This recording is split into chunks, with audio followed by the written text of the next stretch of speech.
YCP MP Vijayasai Reddy మీడియాతో మాట్లాడుతున్నారు. ఇప్పుడు అలా చూద్దాం. పంచాయతీ ఎన్నికలు అన్నటువంటివి పార్టీ పరంగా జరగవు, సింబల్స్ ఉండవు, పార్టీ సింబల్స్ ప్రకారం జరగవు అన్నటువంటిది. అటువంటిది ఒక మేనిఫెస్టో విడుదల చేశాడు. 40 సంవత్సరాల అనుభవం అని గొప్పగా చెప్పుకుంటాడు. పార్టీల పరంగా ఎన్నికలు జరగనప్పుడు పంచాయతీ సర్పంచ్ ఎలక్షన్స్కి ఆయన మేనిఫెస్టో ఎలా రిలీజ్ చేస్తాడండి? అది సమంజసమేనా? ఆయన అనుభవం ఎక్కడికి వెళ్ళింది, గాలికి ఎక్కడ, ఏ పార్టీ గుర్తు మీద ఎందుకు జరగవు అన్నటువంటిది కూడా, చంద్రబాబు నాయుడికి తెలియదు. ఈ 40 ఏళ్ల సంవత్సరం 40 ఏళ్ల అనుభవం ఏమైందో అన్నటువంటిది మనకు డౌట్ వస్తూ ఉంది. బహుశా నేను అనుకుంటా ఇది చంద్రబాబు నాయుడికి ఆఖరి ఎన్నికేమో. ఎందుకంటే 2024 వరకు తన పార్టీ, తెలుగుదేశం పార్టీ ఉంటుందా ఉండదా అన్నటువంటిది ఆయనకి సందేహం వచ్చి ఉండొచ్చు. అందుకే ఆరాటపడి ఈరోజు పంచాయతీ ఎన్నికలకు మేనిఫెస్టో కూడా ఇవ్వకూడదని తెలిసి కూడా ఈరోజు ఆయన మేనిఫెస్టో విడుదల చేయడం జరిగింది. బహుశా ఆయనకున్నటువంటి చివరి కోరిక తీర్చుకున్నట్టుగా కనిపిస్తుంది. దాని మీద మనం ఏం చేయలేదు. ఇంకొక విషయాన్ని కానీ పరిశీలిస్తే ఈ మేనిఫెస్టోలో ఆయన 3 బొమ్మల పైన 4 బొమ్మల కింద పెట్టాడు. పైన 3 బొమ్మల గురించి తెలుసుకుందాం. మొదటి బొమ్మ రాజకీయాల్లో ఆరంగేట్రం చేసి ఆయన కుమారుడు మంత్రి పదవిని చేసి ఆ తర్వాత మంగళగిరిలో పోటీ చేసి చిత్తుగా ఓడిపోయినటువంటి వ్యక్తి లోకేష్. ఆయన బొమ్మ మొదటిది. బ్రతికుండగానే వెన్నుపోటుకు గురి తన అల్లుడి చేతిలోనే చనిపోయినటువంటి గౌరవ స్వర్గీయ ఎన్టీ రామారావు గారి ఫోటో 2. వాళ్ళ అల్లుడే పొడిచాడు. సొంత నియోజకవర్గాల్లో 3వ ఫోటో. సొంత నియోజకవర్గంలో దేవాలయాల్లో దొంగతనాలు చేయిస్తున్నటువంటి టీడీపీ అధ్యక్షుడు, ఆ దొంగతనాల సంఘానికి ఉపాధ్యక్షుడు అచ్చెన్నాయుడు ఫోటో ఇంకొకటి. ఇవి పైన 3.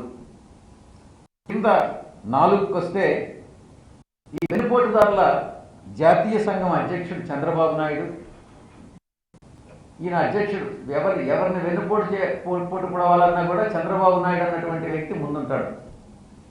తన స్వప్రయోజనాల కోసం, తన స్వార్థం కోసం 23 సీట్లు గెలుచుకున్నానన్నటువంటి ఒక మహానందంతో యమాగా నవ్వుకుంటూ పంచాయతీ ఎన్నికలకు మేనిఫెస్టో విడుదల చేశాడు ఈ గొప్ప 40 ఏళ్ల ఇండస్ట్రీ.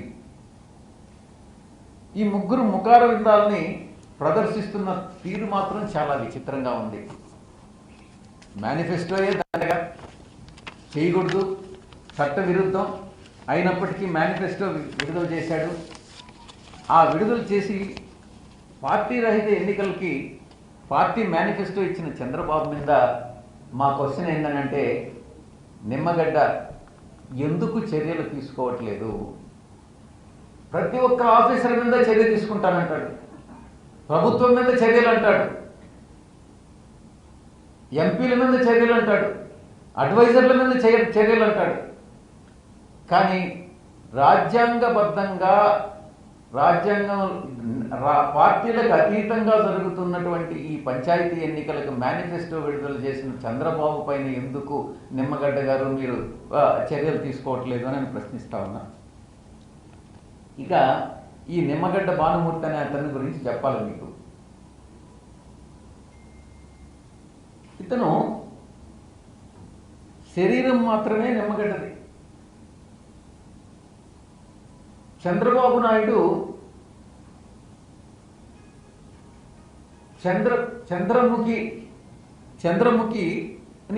చంద్రముఖి రూపంలో ఆవహించి నిమ్మగడ్డలో ప్రవేశించాడని చెప్పుకోవచ్చు. చంద్రబాబే చంద్రముఖిగా మారి నిమ్మగడ్డలో ప్రవేశించి లకలక నన్ను ఆడిస్తా ఉన్నాడు. ఇది జరుగుతూ ఉండేటటువంటిది ఈరోజు. దానికి ఒక మ్యూచువల్ ట్రాన్స్ఫర్ చంద్రబాబు చంద్రముఖిగా మారి నిమ్మగడ్డలో ప్రవేశించడం, ప్రతిదానికి తందాన తానా అనడం. అసలు చంద్రబాబు ప్రతిపక్ష నాయకుడు, ప్రతిపక్ష నాయకుడిగా ఉండి స్టేట్ ఎలక్షన్ కమిషనర్గా ఈరోజు చంద్రముఖి ద్వారా బాధ్యతలు నిర్వహిస్తూ ఉన్నాడు. ఇది ఈరోజు జరుగుతున్నటువంటి పరిస్థితి.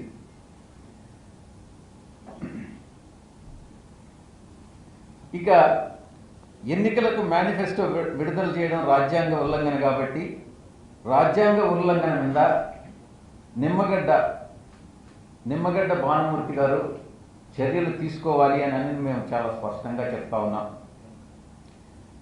ఎన్నికల మేనిఫెస్టో మీద నిమ్మగడ్డకి ఇంతవరకు ప్రతిరోజు ప్రెస్ మీట్ పెడతారు, అందరినీ తిడతారు. కానీ చంద్రబాబు ఈ మేనిఫెస్టో మీద ఎందుకు మాట్లాడటం లేదు? ఇది చట్ట విరుద్ధం కాబట్టి, రాజ్యాంగ విరుద్ధం కాబట్టి టీడీపీకి ఉన్నటువంటి గుర్తింపు రద్దు చేస్తారా లేదా? ఈ విషయాన్ని చాలా స్పష్టంగా చేయాలి. ఇక ఈ నిమ్మగడ్డ భానుమూర్తి గారికి ఉండేటటువంటి ఒక దురలవాటు ఏంటనంటే ప్రతి విషయానికి ప్రతి ఒక్కరిని బెదిరిస్తాడు. నేను ఆయన బెదిరింపులంతా ఎలా ఉంటాయంటే, నేను లంచ్ మోషన్ మూవ్ చేస్తానంటాడు, కోర్టుకు పోతానంటాడు, హౌస్ మోషన్ మూవ్ చేస్తానంటాడు, లేకుంటే లూజ్ మోషన్ మూవ్ చేస్తానంటాడు. ఈ రకంగా రకరకాలైనటువంటి టైట్ మోషన్ మూవ్ చేస్తానంటాడు. ఏదేదో పిచ్చి పిచ్చిగా మతి భ్రమించి ఈ మధ్యన మాట్లాడుతూ ఉన్నాడు. ఇతను ఒక మెంటల్లీ డీరైల్డ్ పర్సన్, నిమ్మగడ్డ అన్నటువంటి వ్యక్తి. అసలు ఈ మెంటల్లీ డీరైల్డ్ పర్సన్ అనేటటువంటి ఒక వ్యక్తిని ఆ పదవిలో, రాజ్యాంగ పదవి అనేటువంటి పదవిలో కూర్చోబెట్టడమే తప్పు. నిజానికి అతను ఎక్కడైనా రాజ్యాంగంలోనే ఉంది, మెంటల్లీ సౌండ్ పర్సన్ ఎవరైతే ఉన్నారో వాళ్ళే ఇటువంటి రాజ్యాంగబద్ధమైనటువంటి పదవుల్లో కూర్చోవాలని. ఇతను నిజానికి మెడికల్ బోర్డుకి రెఫర్ చేసి ఇతనికి మైండ్ సరిగా ఉందా లేదా అన్నటువంటిది ముందు మెడికల్ ఇన్వెస్టిగేషన్స్ అన్నటువంటివి జరగాలి.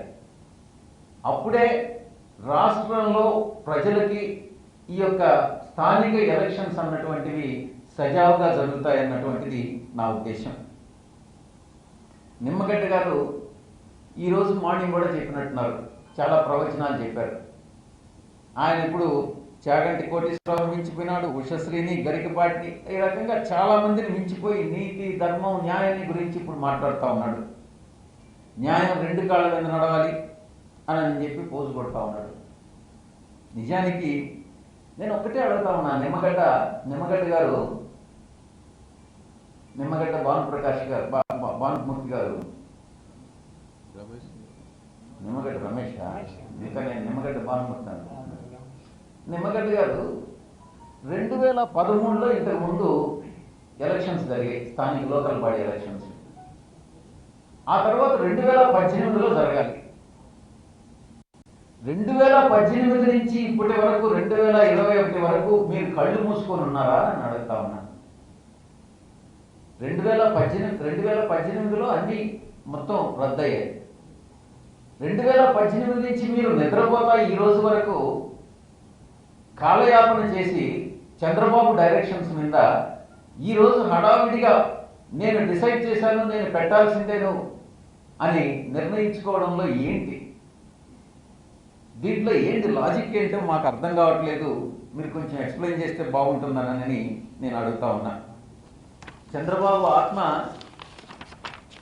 నిమ్మగడ్డలో చంద్రముఖి ద్వారా ప్రవేశించి ఇప్పుడు చేస్తున్నటువంటి పని ఏంటంటే కలెక్టర్లని, ఎస్పీలని, జిల్లా అధికారులని, చివరికి పంచాయతీరాజ్ కమిషనర్స్ని, ముఖ్య కార్యదర్శిని అందరి మొహాల్లో ఒక భయంకరమైనటువంటి వాతావరణం కల్పించి వాళ్ళ బాధ్యతలను సక్రమంగా నిర్వర్తించనీయకుండా ఈరోజు అడ్డుపడుతూ వాళ్ళ మొహాల్లో చూసి ఈ చంద్రముఖిగా ఎక్కడైతే ప్రవేశించాడో అతను లకలక అంటున్నాడు అనమాట. ఇది నిజంగా మంచిదేనా? ఒక్కసారి మీరే ఆలోచించండి. అధికారులను బాధ్యతలను సక్రమంగా నిర్వర్తించనియండి. మీరు ఎలాగో మెంటల్లీ డిరైల్డ్ పర్సన్, మీరు ఆ యొక్క ఎస్ఈసి ఉద్యోగానికే మీరు పనికిరారు. అలాంటప్పుడు మీరు అసలు ఎన్నికల వ్యవస్థనే చెడగొట్టడం ఎందుకు? ఆ విషయాన్ని గుర్తుపెట్టుకోవాలి.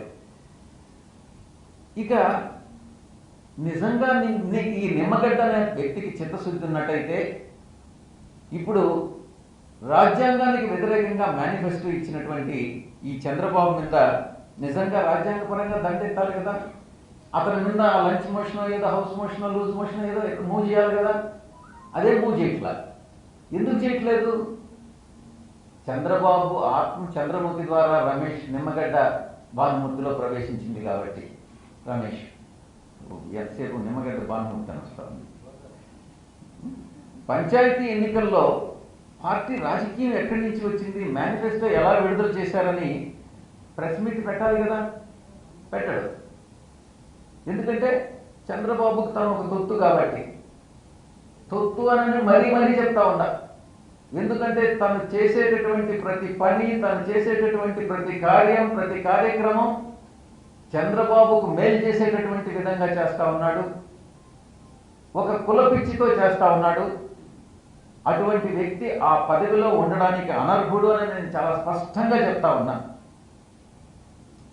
కేసు పెట్టాలని పోలీసులను ఆదేశించాలి కదా చంద్రబాబు మీద. ఎందుకు ఆదేశించట్లేదు? చాలా మంది అఫీషియల్స్ని సెన్షూర్ చేస్తానంటాడు. ఎంతో మంది ఐఏఎస్ ఆఫీసర్ని సెన్షూర్ చేస్తానంటున్నాడు.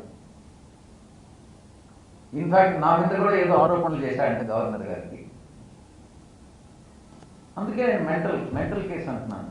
ఈ నిమ్మగడ్డ భానుమూర్తి అనే అతను ఒక మెంటల్ కేసు.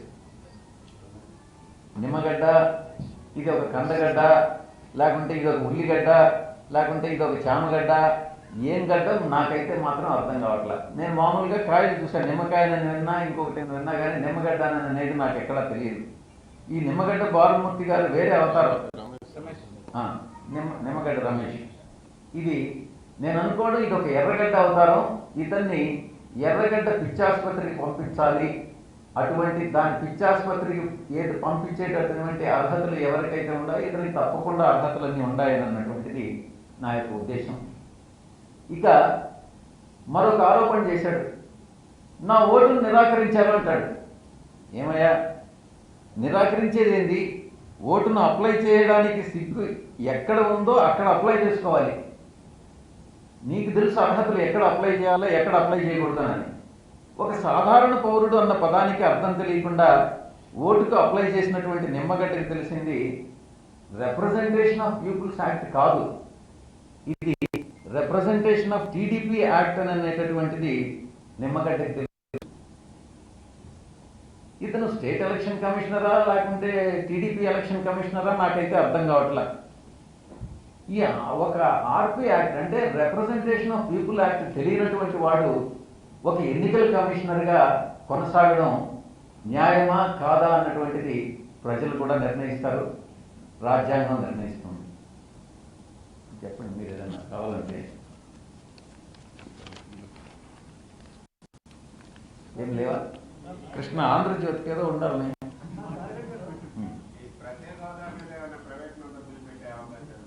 పెట్టారు. గతంలో కేవీపీ గారు పెట్టారు, కేవీపీ రామచంద్రరావు గారు పెట్టారు.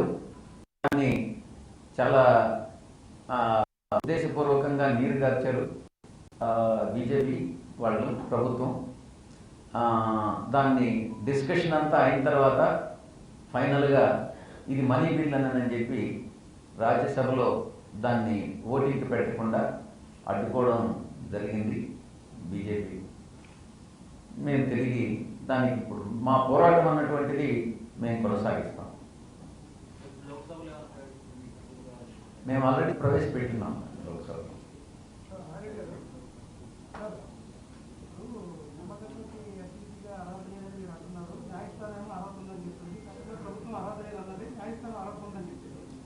ప్రజలు కూడా ఉన్నారు. అర్హత లేదన్న దానికి నేను ఇప్పటి వరకు నేను ఎక్స్ప్లెయిన్ చేసినంత 5 నిమిషాలు, ఇంచుమించుగా 20 నిమిషాలు, 30 నిమిషాల్లో 20 నిమిషాలు నిమ్మగడ్డ తీసేసుకున్నాడు. నేను అన్నీ ఎక్స్ప్లెయిన్ చేసిన. నిమ్మగడ్డ ఎందుకు అనర్హుడు అన్నటువంటి విషయం.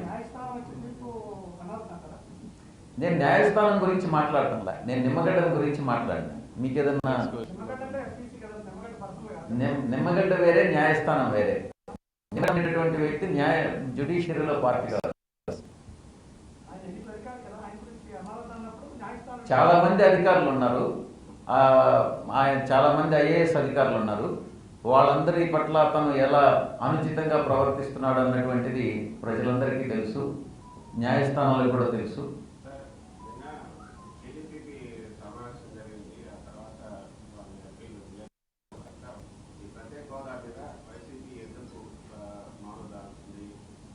ప్యాకేజీ వల్ల మోసం చేశారు, వాళ్ళే చెప్పాలి ప్యాకేజీ ఎందుకు.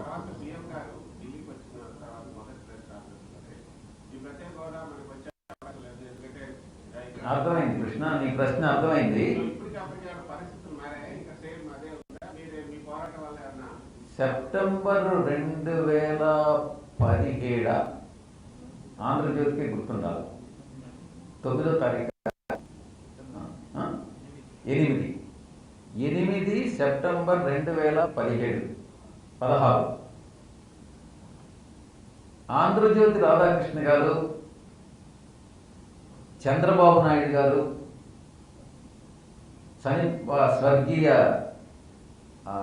ఫైనాన్స్ మినిస్టర్ జైట్లీ గారు ఏ అండర్స్టాండింగ్కి వచ్చారు?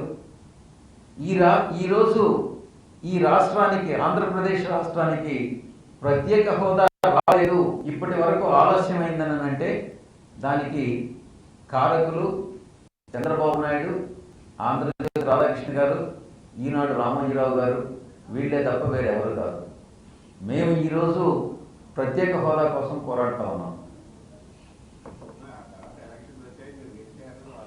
అవును, మేము గెలిచాము. మీరు ఆల్రెడీ డ్యామేజ్ చేశారు. ఆ డ్యామేజ్ చేసిన దాన్ని మేము మళ్ళీ తిరిగి రీకన్స్ట్రక్ట్ చేసి మళ్ళీ దాన్ని ఈరోజు ప్రత్యేక హోదా కోసం పోరాడుతూ ఉన్నాం. మీరు వదిలేశారు, ప్రత్యేక హోదా అవసరం లేదు. మీరు మీ నాయకులందరూ కూడా కలిసి ప్రత్యేక హోదా అవసరం లేదు ఆంధ్రప్రదేశ్ అని చెప్పారు. చంద్రబాబు ఒక్కసారి గుర్తు తెచ్చుకోండి. జైలు పంపిస్తాను చెప్పారు, ప్రత్యేక హోదా అంటే జైలు బెదిరించాడు చంద్రబాబు నాయుడు గారు. మీ పత్రిక సపోర్ట్ తో బెదిరించాడు ప్రజల్ని.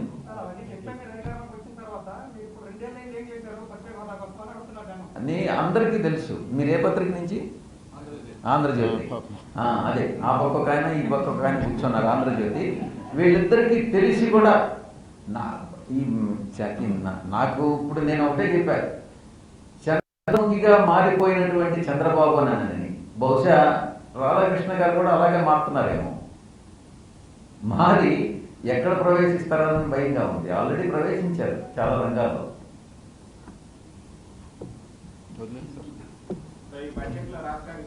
చాలా ఒకరే 10 క్వశ్చన్లు అడిగి వేరే వాళ్ళు అడగండి ఏదన్నా.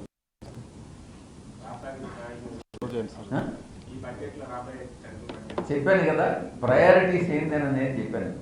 అగ్రికల్చరల్ సెక్టార్కి ప్రయారిటీ ఇవ్వాలి, అత్యధికమైనటువంటి నిధులు సమకూర్చాలి, మొత్తం అవసరమైతే డెవలప్మెంట్ ఓరియంటెడ్ బడ్జెట్, అంటే ఫైనాన్షియల్లీ ప్రూడెంట్ బడ్జెట్ అవసరమైనప్పటికీ కూడా డెవలప్మెంట్ ఓరియంటెడ్గా అవసరమైతే బారో చేసి ఎక్కువ మనీని చలామణిలోకి తీసుకొచ్చి స్పెండింగ్ కెపాసిటీని పెంచి దేశంలో ఉండేటటువంటి ప్రతి పౌరుడికి కూడా ఆర్థిక ఇబ్బందులు లేకుండా చూసేటటువంటి సమయం ఇది, చూడాల్సినటువంటి సమయం.